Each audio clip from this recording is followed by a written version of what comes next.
It was the summer of 1901 on the island of Sodor. It was before the Northwestern Railway was built, and the engines of the Sodor and Mainland Railway were the first one that ran the island's trains. However, times were changing.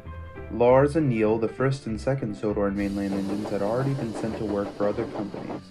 The only one left was Kirk, the number 3. Well, Kirk, I'm sorry to tell you this, but today will be your last day of service. The last train is running tonight, and the plans for you to work with Neil at the mining company fell through. They couldn't make the payment. I understand, sir. What will happen to me after that train is delivered? The controller looked at the ground in silence. I see. I'll have to make this a run to remember then. I would understand if you need to stay alone with your thoughts. I could have a lorry deliver these goods for you. No, I can do this. I need to do this. I respect that. I'll be in my office if you change your mind. I wish things could have worked out better for you, Kirk. I know you don't want to spend your life boarded up in a shed, and I can't afford to have you sent somewhere else. I don't have another option. I understand, sir. Thank you for trying, but I think this old engine only needs one more run. The controller smiled somberly and walked away. Kirk was silent for a while. He had only one more run before he was cut up. Well, I better not make waste of this day.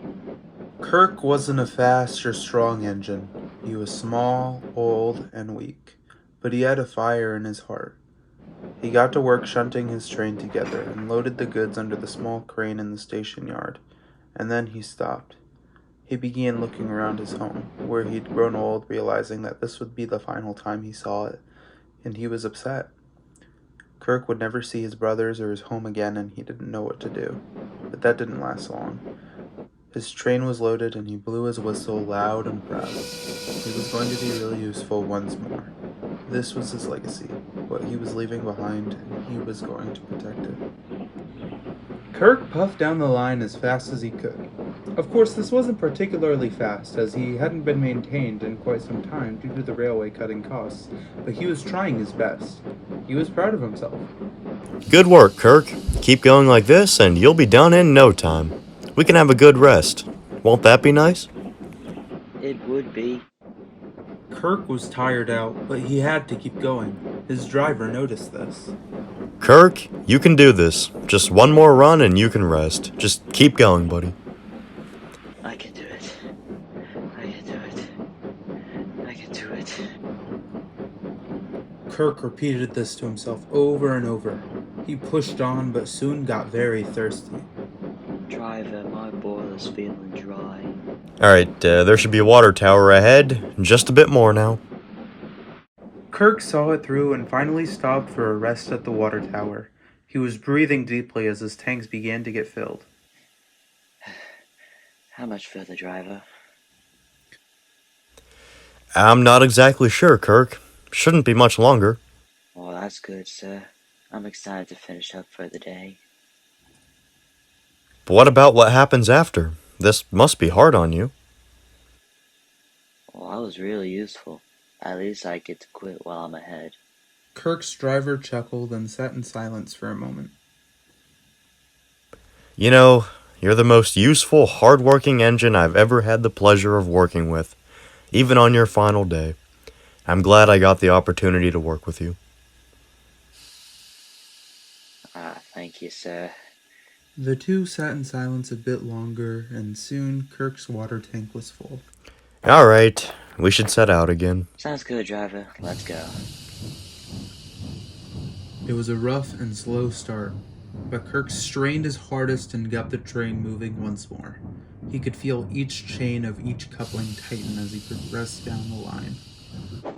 Kirk began to speed up a bit, but he was still limited by his age. He wasn't ready to let that stop him yet. He was able to keep pushing, for a while anyway. He began to feel a strong strain, and then suddenly his cylinder cracked. Ah, blast. That's done it. What should I do now? We can't call for help. You're the only engine we've got.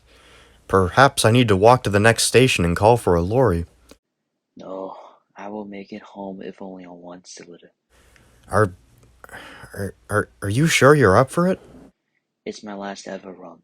What could I possibly have to lose?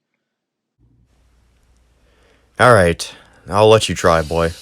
Let's go. Kirk winced from the pain, but he pushed through it. He felt the condition of his cylinder worsen with every wheel turn, but he knew it was almost over. He puffed onward. Well done, boy. Nearly there. Kirk repeated his chant from before.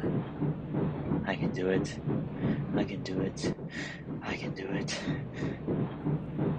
And soon, he did. He pulled into the station and stopped in a cloud of steam. After his long and hard last journey, he had finally made it. Amazing work, Kirk. I knew you could do it. Oh, thank you, sir. Thank you for your work. Finally, you can cool your boiler and enjoy your rest. I'll try. Soon, Kirk's train was unloaded and his driver left. He was all alone, waiting to be picked up and taken to the smelters. Well, after everything, I'm proud of myself. I'm glad I was a really useful engine. Oh, I was born in Mobile Town. I'm working on the levee. All day I roll the cotton down, working on the levee. I've been working on the railroad all the livelong day. I've been working on the railroad to pass the time away. Don't you hear the whistle blow?